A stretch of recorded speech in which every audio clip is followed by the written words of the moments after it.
Hello दोस्तों।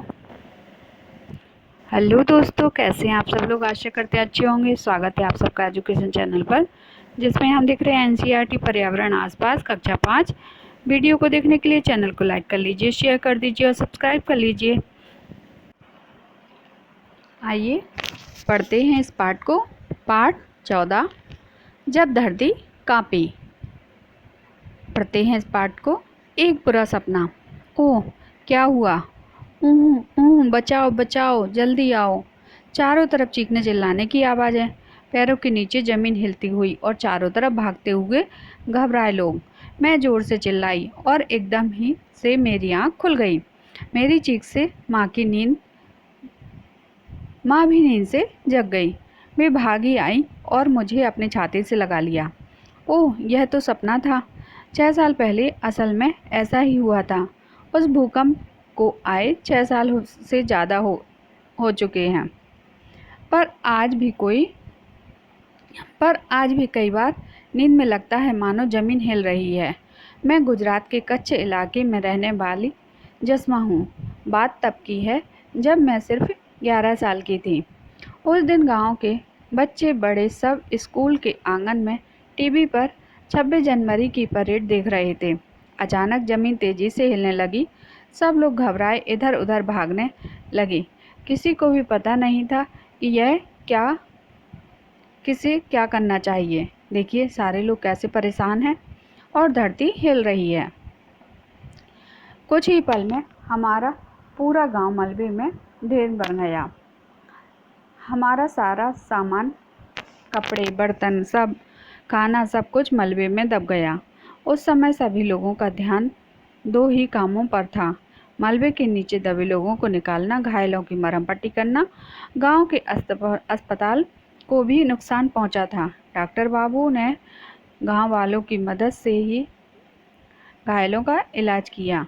बहुत सारे लोगों को तो गहरी चोटें भी लगीं। मेरी टांग भी टूट गई। गांव में 6 लोग दबकर मर गए। नाना भी मलबे में दब गए। माँ तो दिन भर रोती रहती थी। माँ रोती तो मैं भी रोती। पूरा गांव ही दुखी और परेशान था। हमारे गांव के सरपंच मोटा बाबू के घर को ज़्यादा नुकसान नहीं पहुंचा था। उन्होंने अपने गोदाम से सभी को अनाज दिया। कई दिन तक गांव की औरतें मिलकर मोटा बापू के घर पर ही सभी गांव वाले के लिए खाना पकाती रहीं। इतनी ठंड के दिन और वह भी बिना घर के बिताना। रात के समय ठंड और डर दोनों के मारे नींद नहीं आती थी। हर समय यही डर लगा रहता था कि कहीं फिर भूकंप आ गया तो। चर्चा करूं जरा इन प्रश्नों के बारे में। क्या तुमने या तुम्हारे किसी जानने वालों ने कभी ऐसी मुसीबत का सामना किया है? ऐसे समय में किन लोगों की ने मदद की सूची बनाओ जरा। फिर पहुंची मदद कई दिन तक हमारा हाल देखने दूर शहर के लोग आते रहे, जैसे कोई तमाशा लगा हो। ये लोग हमें खाने पीने की चीज़ें, कपड़े, दवाइयाँ देते थे। हम में से कुछ को यह सामान मिलता तो कुछ को नहीं। खूब छीना झपटी होती। इन चीज़ों के लिए कपड़े मिलते तो कितने अजीब से। ऐसे कपड़े हमने पहले कभी नहीं पहने थे। शहर संस्था से आए लोगों ने सबके रहने के लिए गुजारे लायक तंबू लगाए। जो जनवरी फरवरी का महीना, कड़कती ठंड और छत के नाम पर प्लास्टिक का तंबू। उन लोगों ने कुछ वैज्ञानिक भी थे जो अपने खास तरीकों से पता करते थे कि इस इलाके में भूकंप आने पर का कितना खतरा है। गांव वालों को उनके साथ कई बार बातचीत हुई। उन लोगों के पास घर बनाने के लिए कुछ सुझाव थे।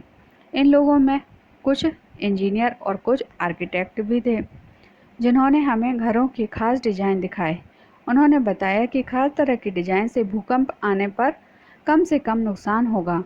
पर गांव वालों को डर था कि कहीं ऐसा करने से गांव और अपने गांव जैसा ही न लगे। आखिर में यही फैसला हुआ कि हम अपना घर अपने आप मिलकर बनाएंगे। संस्था ने के सुझाए डिज़ाइन के अनुसार यह भी निश्चित हुआ कि गांव का स्कूल भी लोग बनाएंगे। सब मिलकर पूरा गांव फिर खड़ा किया। गांव के कुछ लोग सूखे तालाब को खोदकर चिकनी मिट्टी लाए। मिट्टी में फिर गोबर मिलाकर बड़े बड़े उपले बनाए और उन्होंने एक दूसरे पर रखकर दीवारें खड़ी की। चूने से दीवारों की पुताई की, घास फूस की छत बनाई और फिर आईने के टुकड़ों से घर को सजाया। हमारे घर की दीवारों पर माँ और मैंने चित्रकारी की। अब रात में हमारा घर हीरे सा चमकता। ये देखिए दोबारा बनाया गया घर। चर्चा करो इन प्रश्नों के बारे में। पूछो जरा अपने आसपास से पता करो इन प्रश्नों के बारे में। आगे के पाठ को पढ़ते हैं हम। अगर हो सके तो बाहर खुले में निकल जाओ। अगर घर से बाहर निकल ना पाओ तो फर्श पर लेट जाओ। किसी मजबूत चीज़ जैसे मेज के नीचे छिप जाओ। उसे पकड़ लो ताकि वह फिसल कर तुमसे दूर ना हो जाए। कंपन रुक जाने का इंतज़ार करो। चित्र में देखो भूकंप आने पर क्या क्या करोगे। इन प्रश्नों को करने की कोशिश करो। किसने मदद की? भुज में आए भूकंप की टीवी पर आई इस रिपोर्ट को पढ़ो। अहमदाबाद 26 जनवरी 2001। आज सुबह गुजरात में आए भूकंप में कम से कम 1000 लोग मरने की आशंका है। कई हजार लोग घायल हुए हैं। बचाव एवं राहत कार्यों में लोगों की मदद के लिए सेना के जवान को बुलाया गया है। अहमदाबाद शहर में कम से कम 150 इमारतें ढह गई हैं। इनमें लगभग 1 दर्जन बहुमंजिला इमारतें थीं। आज शाम तक इनके नीचे से कम 250 शव निकाले जा चुके हैं। कहा जा रहा है कि अभी भी कई हजार लोग ढह गई इमारतों के मलबे के नीचे दबे हुए हैं। बचाव कार्य तेजी से चल रहे हैं। शहर की शायद ही कोई इमारत होगी जिसमें दरार न पड़ी हो। भुज की हालत इससे भी ज़्यादा खराब है। चारों ओर डरे हुए लोग भगदड़ मचाए हुए हैं। जवानों ने स्थानीय लोगों के सहयोग से काम किया। राहत कार्य के लिए देश और विदेश से हर तरह की सहायता का आश्वासन लिया। लिखो। टीवी रिपोर्ट के अनुसार गुजरात में हजारों लोग घायल हुए और मरे। अगर यहाँ बनी इमारत भूकंप से सुरक्षित होती तो क्या नुकसान में कुछ अंतर होता क्या? इन प्रश्नों को भी करने की कोशिश करो जरा। हम पाठ को पढ़ते हैं यहाँ। पाठ को पढ़ने के बाद इन सारे प्रश्नों के उत्तर को अभ्यास कार्य के माध्यम से करेंगे। आप अपने आप से, अपने आसपास से इन प्रश्नों को करने की और इनको ढूंढने की कोशिश कर सकते हैं। पहचानो संकट को। इन शब्दों की मदद से रिपोर्ट तैयार करो। बाढ़, नदी का पानी, घायल लोग, खाने के पैकेट, राहत कार्य, कैंपों में रहना, लोगों के शव, जानवरों के बहते हुए शरीर, डूबा घर, आकाश से निरीक्षण, दुखी लोग, गंदे पानी से बीमारियां, बेघर लोग, सामूहिक भोजन, फंसे लोग। हम क्या समझे? बाढ़ के समय किस किस तरह की परेशानियां आती होंगी। चित्र देखो। बाढ़ के बाद बच्चे किस तरह के स्कूल में पढ़ने के लिए आए। लिखो। बाढ़ के बाद भी जिंदगी को दोबारा पटरी पर लाने में क्या क्या करना पड़ा। तो देख सकते हैं आप चित्र को कि बाढ़ के बाद हमारा जीवन कैसे बेहाल हो जाता है। हम बिना छत के हो जाते हैं और हमारे पास कोई चारा भी नहीं बचता है इसके साथ सामंजस्य बिठाकर चलने के अलावा। प्रश्न पहला।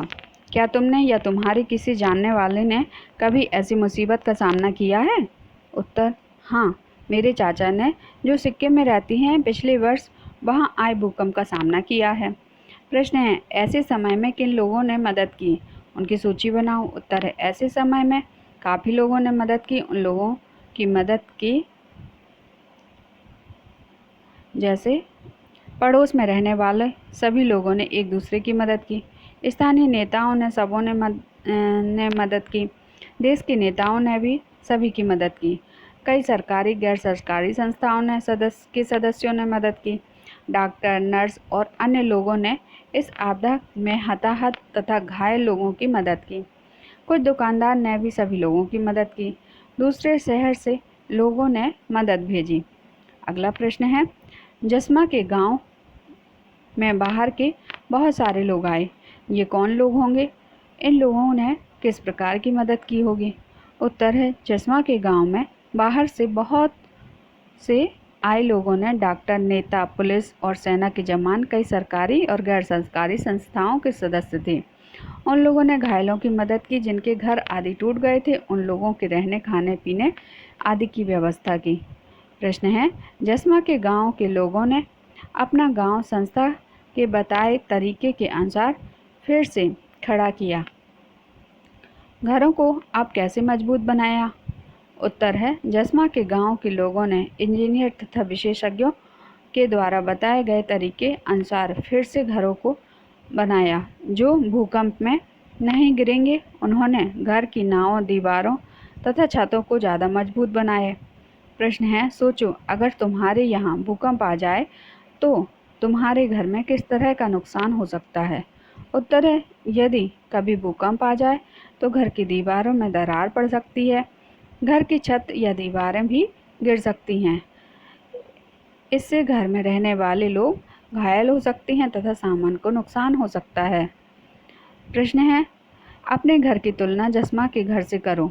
दोनों घरों को बनाने के लिए इस्तेमाल की गई चीज़ों की सूची बनाओ और कॉपी में बनाओ। उत्तर है, जस्मा का घर मिट्टी, गोबर, लकड़ी इत्यादि का बना हुआ था। आपका घर सीमेंट, लोहे की छड़ें, लकड़ियाँ इत्यादि से बना हुआ था। क्या क्या करें? प्रश्न है, संस्था के लोगों ने जस्मा के स्कूल में अभ्यास कराया कि भूकंप आने पर क्या क्या करना चाहिए। उत्तर है, अगर हो सके तो घर के बाहर खुले में निकल जाओ। अगर घर से बाहर न निकल पाओ तो फर्श पर लेट जाओ। किसी मजबूत चीज़ जैसे मेज के नीचे छिप जाओ। उसे पकड़कर रखो ताकि वह फिसलकर तुमसे दूर न जाए। कंपन रुक जाने का इंतज़ार करो।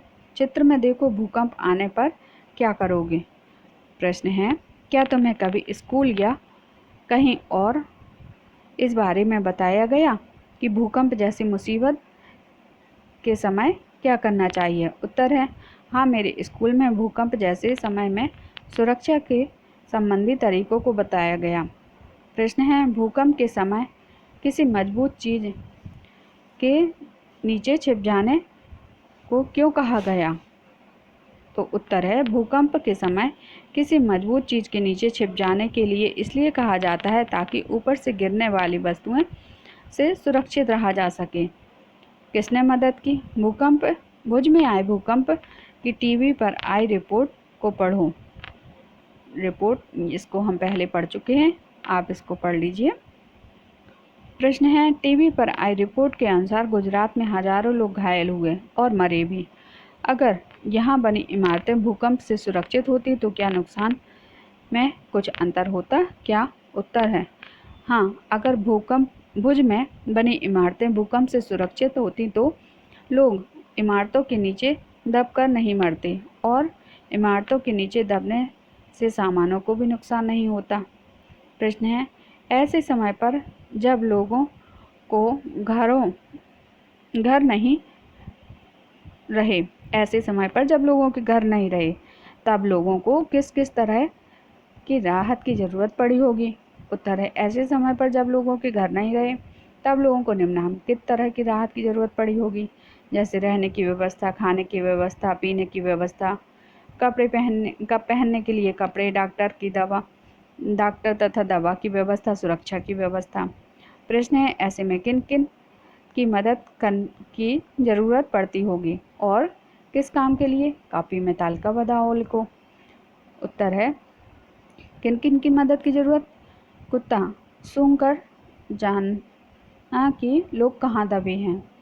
बुलडोजर गिरे हुए मकानों के मलबों को हटाने के लिए। डॉक्टर घायल व्यक्ति के इलाज के लिए। अनाज प्रभावित लोगों को खाने के लिए। पानी प्रभावित लोगों को पीने के लिए। कपड़े प्रभावित लोगों को पहनने के लिए। सुरक्षा प्रभावित लोगों को सुरक्षित रखने के लिए। कम्युनिकेशन प्रभावित लोगों के द्वारा संदेश भेजने तथा प्राप्त करने के लिए। चर्चा करो। प्रश्न है, क्या तुमने कभी अपने इलाके में देखा कि आस पड़ोस के लोगों ने मिलकर एक दूसरे की मदद की? कब कब? उत्तर है हाँ, मैंने दरभंगा बिहार में वर्ष 2004 में आए प्रलयकाली बाढ़ के समय आस पड़ोस के लोगों को मिलकर एक दूसरे की मदद करते देखा है। प्रश्न है, लोग अक्सर एक जगह पर पास पास क्यों बसते हैं? उत्तर है, लोग अक्सर एक जगह पर पास पास इसलिए बसते हैं ताकि मुसीबत के समय एक दूसरे की मदद कर सकें और खुशियों के समय आपस में खुशियां बांट सकें। प्रश्न है, अगर तुम्हारा घर अपने इलाके में अकेला घर होता, यानी तुम्हारे आसपास कोई न रहता होता, तो कैसा होता? जैसे तुम किसके साथ खेलते, क्या अकेले डर लगता, सभी त्योहार और ख़ास मौके किसके साथ मिलकर मनाते इत्यादि। उत्तर है, यदि मेरा घर अकेले इलाके में रहता तो वहाँ पर मैं नहीं रह पाता, क्योंकि मुसीबत के समय अन्य लोगों को की सहायता की ज़रूरत पड़ती है तथा खुशियों के समय इसे एक दूसरे से बांटने पर ही खुशी होती है। अकेले इलाके में रहने पर मुझे काफ़ी डर लगता, कोई दोस्त भी खेलने के लिए नहीं रहता, मैं त्योहार भी नहीं मना पाता। प्रश्न है, लोगों को कई बार ऐसी मुश्किलों का सामना करना पड़ा जिनमें जान और माल की भारी नुकसान होता है। कई बार लोग बेघर हो जाते हैं। पिछले कुछ एक महीने में के अखबार से दुनिया में आए भूकंप, बाढ़, आग, तूफान आदि के बारे में समाचार इकट्ठे करो, उन्हें कॉपी में चिपकाओ। ये कार्य स्वयं कर सकते हैं। प्रश्न है, तुम अपनी समाचार रिपोर्ट तैयार करो जिसमें इन बातों का जिक्र हो। संकट का कारण, तारीख और समय, किस किस तरह के नुकसान हुए, जान माल रोजगार का नुकसान, कौन कौन लोग मदद के लिए आए और जिम्मेदारी ली, कौन कौन से दफ्तर और अन्य संस्थाएं। उत्तर है, संकट का कारण भूकंप, तारीख 26 जनवरी 2001 सुबह 7:30 बजे। किस किस तरह के नुकसान हुए, जान लगभग 2000 व्यक्ति, माल लगभग 2000 व्यक्ति, 200 करोड़ रुपए मूल्य, रोजगार के अधिकांश अवसर तथा फैक्ट्रियां आदि नष्ट हो गए, कौन कौन लोग मदद के लिए आए और जिम्मेदारी ली। सबसे पहले स्थानीय लोग, पुलिस के जवान, फिर सेना के जवान, उसके बाद कई नेता आदि लोग मदद के लिए आए तथा लोगों की हर संभव सहायता और सुरक्षा की जिम्मेदारी ली। कौन कौन से सरकारी दफ्तर, विभाग, आपदा विभाग तथा एवं अन्य सभी प्रशासनिक दफ्तर, अन्य संस्थाएं, कई बार सरकारी एवं स्थानीय संस्थाएं। प्रश्न है, क्या तुम्हारे इलाके में कभी लोगों ने भूखमरी, सूखा जैसी मुसीबतों का सामना किया है? उत्तर है हाँ, हमारा इलाका बाढ़ प्रभावित इलाका है। यहाँ लगभग प्रत्येक साल बाढ़ आता है तथा जब बाढ़ नहीं आता तो सूखा पड़ जाता है। ऐसी स्थिति में यहाँ लोगों को भारी मुसीबतों का सामना करना पड़ता है। प्रश्न है, ऐसे समय में खाने पीने की भारी चीज़ों की कमी हो जाती है। अखबार से देश विदेश की ऐसी खबरें ढूंढो और उन पर एक रिपोर्ट तैयार करो। ये कार्य स्वयं कर सकते हैं। प्रश्न है, किसी मुसीबत के समय तुमने अपने इलाके में इनकी ज़रूरत पड़ सकती है। इनसे संपर्क करने के लिए तुम इनके फ़ोन नंबर तथा पूरा पता कॉपी में लिखो। इस सूची में कुछ और नाम भी जोड़ो, जैसे दमकल, नज़दीकी अस्पताल, एम्बुलेंस, पुलिस थाना और दवा की दुकान। तो इनके नंबर आप देख सकते हैं। दमकल आर.के. पुरम, दिल्ली 101, नज़दीकी अस्पताल देवकी रानी अस्पताल, साकेत नगर, नई दिल्ली। और नंबर है एम्बुलेंस साकेत, नई दिल्ली 102, पुलिस थाना महरौली 100 और दवा की दुकान खिड़की गांव, नई दिल्ली। नंबर ये है। पहचानो, संकट के समय इन शब्दों की मदद से रिपोर्ट तैयार करो। बाढ़, नदी का पानी, घायल लोग, खाने के पैकेट, राहत कार्य, कैंपों में रहना, लोगों के शव, जानवरों के बहते हुए शरीर, डूबे घर, आकाश से निरीक्षण, दुखी लोग, गंदे पानी से बीमारियां, बेघर लोग, सामूहिक भोजन, फंसे लोग। उत्तर है पूर्णिया। कोसी नदी के बहाव का रास्ता पूर्णिया प्रमंडल में नाटकीय तरीके से बदल गया। इसके कारण पूर्णिया प्रमंडल के कई इलाके में बाढ़ ने अपनी चपेट में ले लिया। नदी का जलस्तर बढ़ता जा रहा है। बाढ़ के कारण सैकड़ों लोग तथा हजारों पशु घायल हुए तथा मर गए। मरे हुए लोगों के शव तथा जानवरों के पानी में बहने शरीर के कारण पानी गंदा हो गया तथा शवों के सड़ने से बीमारियां फैलने लगी। आशंका बढ़ गई।